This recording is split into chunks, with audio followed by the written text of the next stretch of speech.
In today's episode, we have some shop talk about the journey of building a web development agency.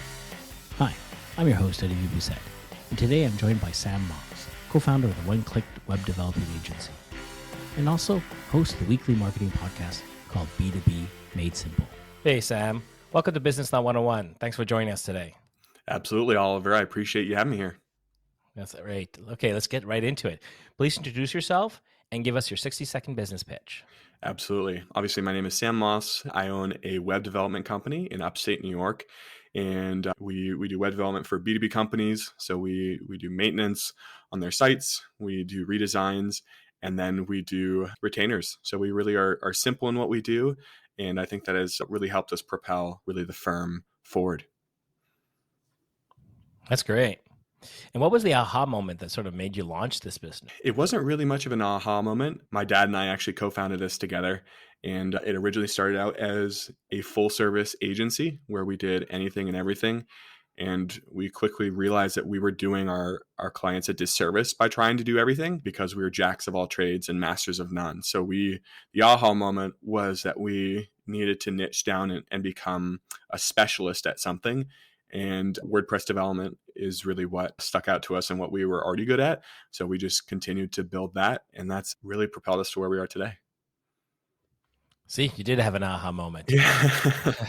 Kind of a roundabout way of going about it, but. Yeah. And it's interesting because it sort of answers my next questions, which was, did you have a pivot, a change in your business? And clearly we can see that you've realized that you wanted to niche down into your business. So that's interesting. Yeah, we actually did have a couple of pivots. The first, so we started in 2016, the full service agency, and then realized that there's just really a bad stigma that goes along with agencies that do everything because it's just not the best work. And we wanted to really portray quality. So we niched down in what we did.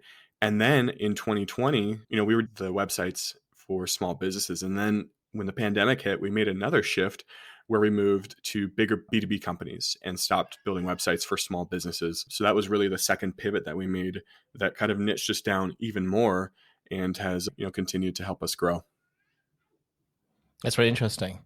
Yeah, I think a lot of people had pivots with coronavirus, sort of hit their businesses in different ways. So leading to that question, what was one of the biggest roadblocks you guys encountered when launching your business and sort of running your business in the first years? Because we did everything, it was really tough to explain what we did. An example of that was my own wife was like, yeah, my husband does like marketing for businesses, I guess. And like, she couldn't even explain it. It was kind of funny. And at that point, that was kind of going back to the aha moment of, hey, it is important for a business to be good at one thing. And obviously people are going to say, well, look at Amazon and look at Walmart and different things like that. But those are exceptions to the rule, and they've been around for an extremely long time. When you're starting out, you really want to become known for something that people can rattle off their tongue. We do WordPress development. That's super easy. So once I realized that, it was again that aha moment, and it was tough because if I couldn't explain what we did, then a client couldn't explain what we did. And why would they ever come to someone who they're confused about what their agency does because we weren't very good at messaging it and marketing it and explaining it. So I think that was definitely the biggest roadblock. And again, going back to doing one thing, obviously there are successful companies that do more than one thing. But if you were to go back and ask them what they started with, I would imagine it was one thing. And then as you grow, you can continue to add some services as you go. But my advice would be start with something that you're good at. And then as you get some clients under your belt, then think about moving into something else. Yeah, that's a great point. There's a lot of people sort of overcomplicate their agencies, and even we see this in when people are pitching their businesses or to other businesses. Mm-hmm. Sometimes it's so confusing, right? Because if they have too many things and they try to sweet talk it into it, and customers sort of may not grasp the full capacity of your business. Yeah, exactly. That's a really good point. To us. Yeah. So now, leading with that, if you can go back in time and leave yourself a 30-second or a minute voicemail, what would you say in that voicemail? So, watch out for this or do this instead. It would probably be do one thing starting out. Don't waste 2 years trying to do everything. And then the second thing would be pick an industry and really work at sticking with it. I know B2B is very broad. So that can encompass SaaS, manufacturing, a lot of different things, but it is more niche down than saying we build websites for anybody, because then no one is really going to feel like they're an ideal fit for you. So I think that would be what I would say is, just do one thing and don't overthink it. Don't overcomplicate it. Yeah, become like the expert of that one single niche market. Yeah, become a specialist. That's really the position that we've taken, is working to be a specialist in our field, because every other agency is what I would call a generalist that wants to do everything. And it kind of speaks for itself what you'll get from that. Yeah, that's great points. Sort of changing gears a little bit, because you are a marketing agency, right? So you have that sort of ingrained in you. What would be one of the first things, if you could go back and say, I should have hired this person, or I should have hired a consultant or a coach or something to go and lead us a different path, or to simplify my workload and allow me to concentrate? Was there anything like stood out to you, or was it just always just you and your dad, and to do the whole business? At first, it was the two of us. And I think that we brought on our development team at the correct time, because now I don't do any of the operations. I oversee some projects, but I'm not in there building websites. And I think an important thing is that early on, it was my dad and I building websites. And I think that that's actually kind of cool, because now now I do sales and marketing for us, right? And if I didn't understand what goes into a website, because I had grown the business doing it myself and with my dad, then I wouldn't understand what I'm talking about in a conversation. I've had the hands-on experience to be able to relay that information and my experience in a call or through the marketing. And I think that that's actually been very helpful for me.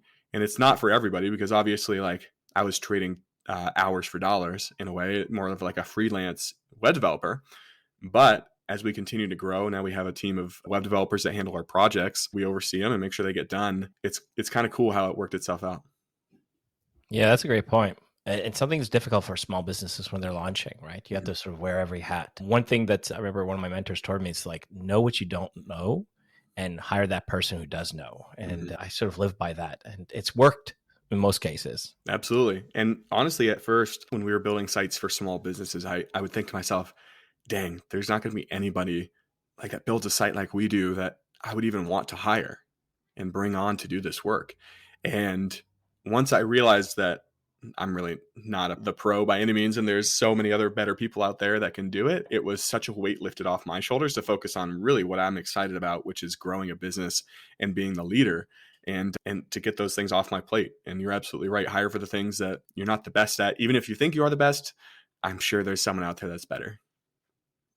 And faster. That's yeah. something else I noticed. Absolutely. So now this is a funny question, because one of the questions I get when I talk to marketing agencies or anybody who is in marketing, what is one of the best marketing tools that you've used in your agency to grow your business? Has it been something like word of mouth or, ad campaigns? For us, it was LinkedIn, 100%. So anybody that's listening to this, if you have seen me on LinkedIn, I'm pretty active.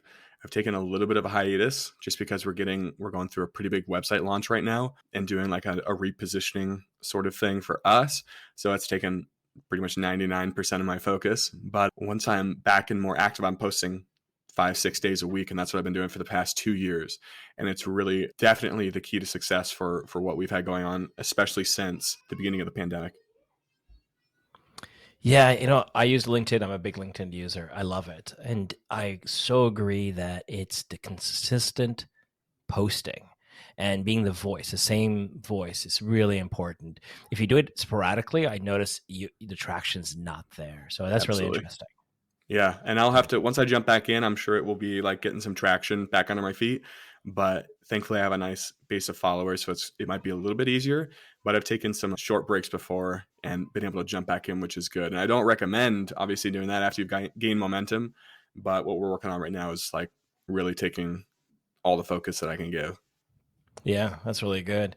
What would you suggest people post about? Because I think this is one of the hardest things when you're a B2B business, is how to keep it relevant constantly without inundating with the same sort of information. So what's one of the tricks you use to keep it sort of fresh? I would say focus on educational content instead of promotional content.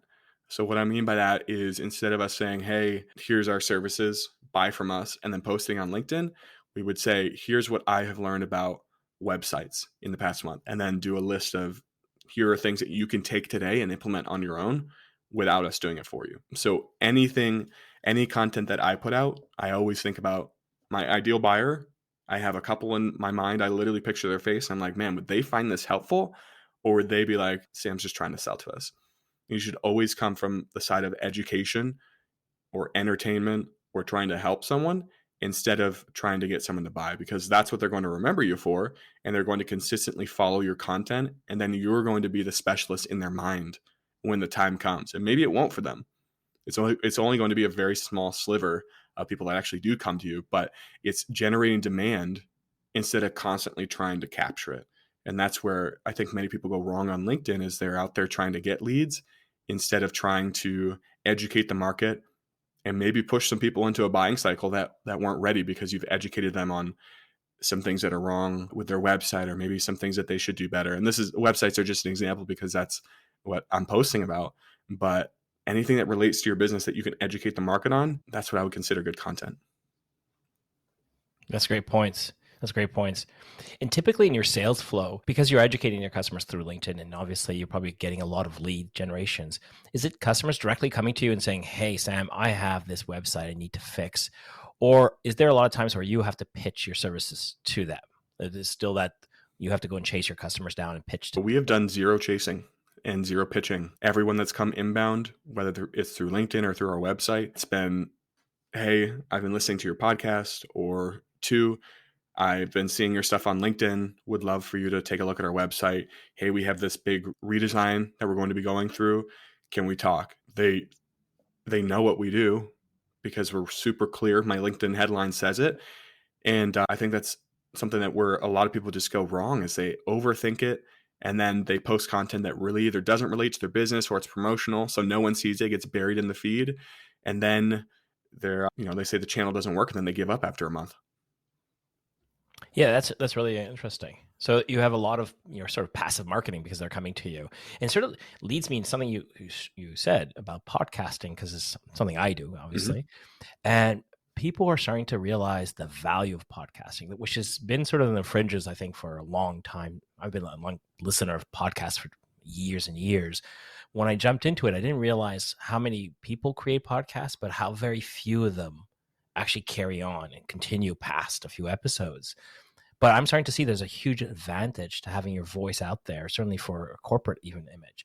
Are you starting to see that companies are looking at that because of what you're doing and sort of amplifying your business through podcasts? And you're starting to see some of your customers saying, that'd be something interesting for us as well? Yeah, and we take a different approach to our podcast than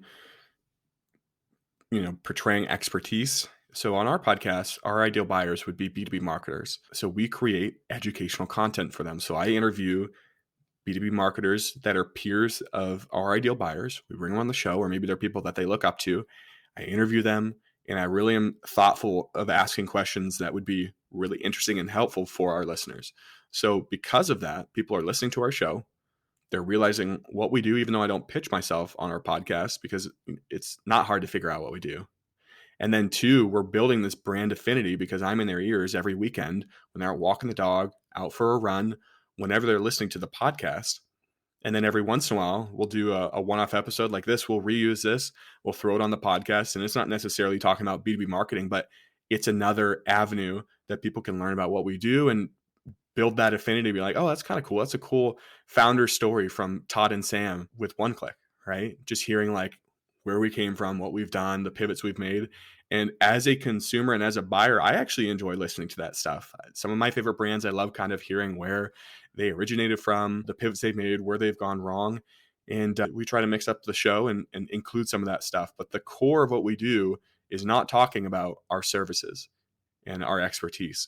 It's bringing on peers in the industry, having them talk, get them excited, share it on LinkedIn, and then really that's what attracts people to our brand. And it's slow going at first, and it takes a lot of consistency, but it does begin to snowball for sure. Yeah, it is. It's a slow process, but I agree. It can really amplify a business and a person's voice. Mm-hmm. So I was curious, how much of your business is referral and word of mouth? Like, since you're sort of creating this passive posting out there and giving advice and giving, technical information and customers coming to see you, do you feel like you're getting a lot of referrals back to you from these customers? Like they're saying, oh, you should go see Sam at one click. Yeah, I will actually get LinkedIn DMs like a triangle. So to be the referral, it will be the buyer and then myself. And they'll say, "Hey, Sam does website work, incredible content on LinkedIn. This is who I'd recommend for this project." Get referrals that way. Another way that has been starting to pick up is more like a dark social feel, where people will post in marketing groups and Slack channels and say, "Hey, this is who I'd recommend for this." And I can't track that until they come to our website and tell us, "Hey, I heard you from DGMG's a marketing group." And I'm in the group, so I can kind of see some of the comments, but it is interesting to see like where the referrals are coming from. And I think inbound wise, I would say probably 25% off the top of my head. I don't know if that's 100% accurate, but probably 25% of the business that comes in is from referrals. Yeah, that's just a high number even. So that's pretty incredible. Mm-hmm. But it shows you the power of conversation versus just hard selling or just advertising. Yeah, absolutely. Yeah. Cool. So one last question on that. Where do you get most of your, I would say, industry information from? Are you getting it also from LinkedIn, or are you sourcing it from a newsletter or another podcast? My favorite industry podcast to listen to would be State of Demand Gen by Chris Walker. I really enjoy his thoughts and his views on marketing. And I think I listen to that one probably the most. Every once in a while, I scroll through LinkedIn. I really actually don't spend much time consuming content on LinkedIn. A lot of it, sadly, is kind of superficial. I think that really depends on who you're following. So I try to be better about that and unfollow just people that post fluff. But the majority of where I consume marketing content would be definitely that podcast. And they do what they call like an AMA. So they have people on the show asking questions in their live Zoom calls, and then they throw that up on the podcast. So it's interesting to hear the questions that other marketers are asking. And then obviously the Refine Labs view on marketing is also very solid as well. So that's definitely where I learn a lot. And that's why I enjoy consuming. And then obviously I enjoy reading books and just talking to other marketers on our podcast. It's a fantastic way to learn. Yeah, no, that's so true. And it's funny how we consume information. I find podcasts allow us to consume it at our speed and our time. Mhm. Whereas other sort of like if you use Clubhouse or even Twitter, it's live and so fast. You really have to either be 100% paying attention or else you're not going to be able to follow the conversation. Whereas podcasts, you can pause it, come back to it a day later. So that's brilliant. Yeah, same here, man. It's easier just to listen to something in the car when I want to, or pop in some headphones when I'm doing laundry or cleaning the house. So it's a lot easier that way for sure. Yeah, so true. All right, let's switch gears a little bit and talk about you as an entrepreneur, Sam. So, first question, what is one thing that makes you really productive? What's your go-to productivity tool? Probably a sauna. My wife hates it, but my whole life is in Asana. So I have different channels. My entire, obviously, organization is in Asana. So all our projects are in there. And then I have one, I help my wife with her business as well. She's an entrepreneur. So I have a channel for her that she will not join. She says Asana's stupid, but one of these days. And so I have all the things I need to help her with. And then I also have like a personal one. So I don't use reminders on my phone. Literally everything lives in Asana. And I'm like, really like an organized person. So it's all dated and reoccurring tasks to pay off credit cards and things like that. So obviously I would be forgetting a lot of that stuff if it wasn't in there. And then it helps me run the business as well. So I don't know what I would do without it. And I don't know what I was doing before. I guess I was running around a mess is really what was happening. Yeah, that's so interesting. There's also a Notion that I use that's very similar to allow you to create all these different sort of projects, and you can sort of collaborate with people and have your own channels and take notes and information. So I think that's super cool, and it's really important today. There's so much coming in and so much around you that it'd be impossible to keep track of everything. Yeah, absolutely. It's been a lifesaver for sure, and I would never go back. Yeah. So now on that note, what is one thing that drains your time you wish you could offload to somebody? I think the biggest drain of time would be our podcast, but as the host, it's tough to offload that to someone. And I don't think I would want to, just because I'm getting in the conversations with our ideal buyers. I'm building connections in the industry. So it's more of a business development activity than anything. And then obviously the marketing side of it is great, but as much time as it takes up, I don't think that's something I'd want off my plate. I think it's definitely something that's a pillar of our business. And I think it's really important. Yeah, yeah, I know it is. There's so much that goes into it, so it's funny. I understand.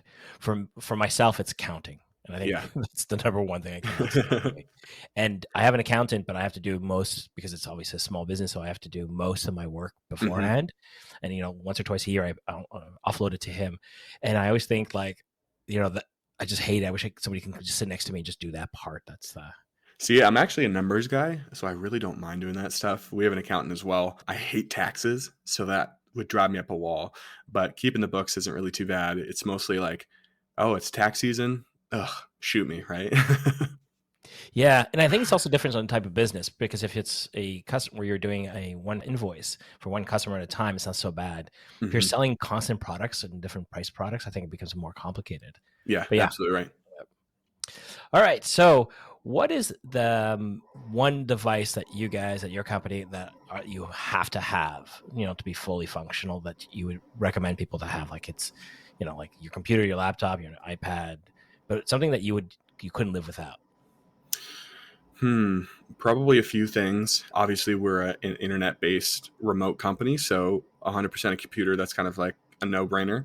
But I know I said it for personal life, but we couldn't get anything done without a project management software like Asana. And I know there's a bunch out there. So that's one. Another one would be Oxygen. That's what we build our sites on. So we have a license for that. I don't know if that would really pertain to other people's businesses. Let's think here. HubSpot is great for customer management. So like a CMS, that's really good. Another one that people might not think about too much is we use a tool called Hotjar. There's similar ones out there, but it's not website analytics, but it's website behavior.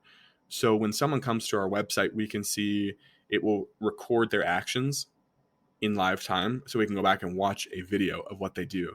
And then on top of that, they have a part of their software is called a heat map, so you can see where people are clicking and what's sticking out to people. So that has given us some really incredible insights, and also has shown us, oh, people think that's a link, or people think, or try clicking here and it doesn't work. So it can give you quite a bit of feedback on what's going on in your site and help you troubleshoot things maybe after a launch that maybe you didn't see, and you can see where the flow of people go and you can make the appropriate changes to the site. So that one's kind of like an underrated tool that we use. And then obviously LinkedIn, that one's a fantastic one as well. So I obviously rattled off a bunch there, but those are kind of our core tools that we use. Microsoft Clarity. Nice. That one is like Hotjar. I think. Oh, nice. Yeah, there's a bunch of similar ones out there. So it's really what you're looking for is just screen recordings and heat maps. I think there's a few out there for sure. Yeah, it's so important. Until you use it, I don't think you really think about it. And then when you start using it and realizing where people are clicking a lot, and you're saying, why are they clicking there? Like, well, they assume there's action from other sites. So it's really interesting. Yeah. So a little bit of a switch. Since you're a small enterprise, how do you guys deal with well-being? Like, what's one of the things you do for your company or at your enterprise to keep in, mental and physical health? Speaking for myself, I think the gym is extremely important, and sleep is extremely important. I couldn't function if I was getting 6 hours of sleep, 5 hours of sleep per night. So it's really important for me to get a full 8 hours, and because I need to be functioning at the very best that I can. Decisions are being made, projects are being done, content is being created. And if you're half asleep throughout the day, just constantly tired, then you're not going to be doing that and firing at all calibers. So I think that's a huge one.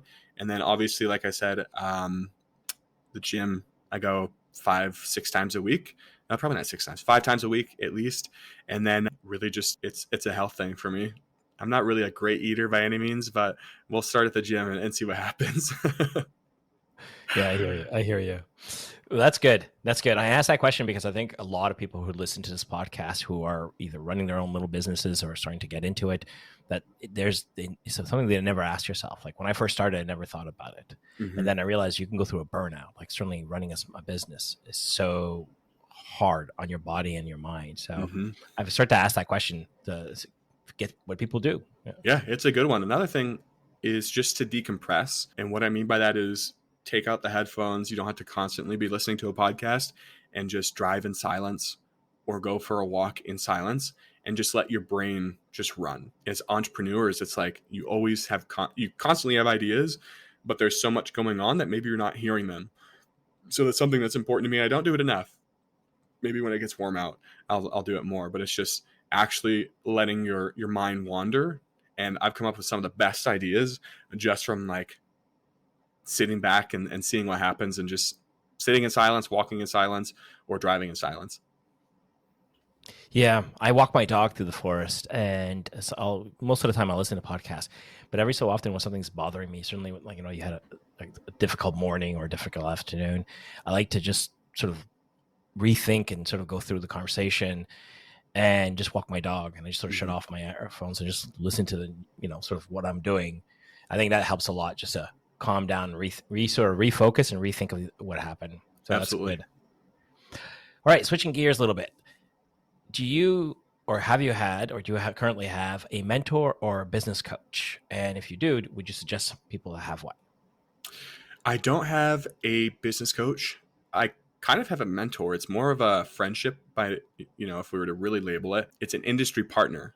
And it's funny because we're like friend competitors. So we do the same thing, and we don't care about sharing like the inside scoop on like what we're doing with each other, and like giving each other ideas and bouncing ideas off each other to see like, what works, what has helped us in the past. So that has actually been really incredible because we've both been able to help each other grow our web development firms. And it's funny, it hasn't happened often, but every once in a while we'll have a buyer reach out to both of us, and it's like, hey, so we're actually transparent. It's like, hey, just so you know, we're in the same marketing group. They may have reached out to you because that's where they said they found me. So that's how close we are. But it's kind of cool to have someone who like literally does pretty much the same thing, but we're good friends, and we're able to bounce each other ideas off each other. I think that's important. You could even, if someone's listening to this, you can do that as well. For us, we're on different sides of the United States, but because we're remote, people can do business with us from anywhere. So we are always competitors at the end of the day.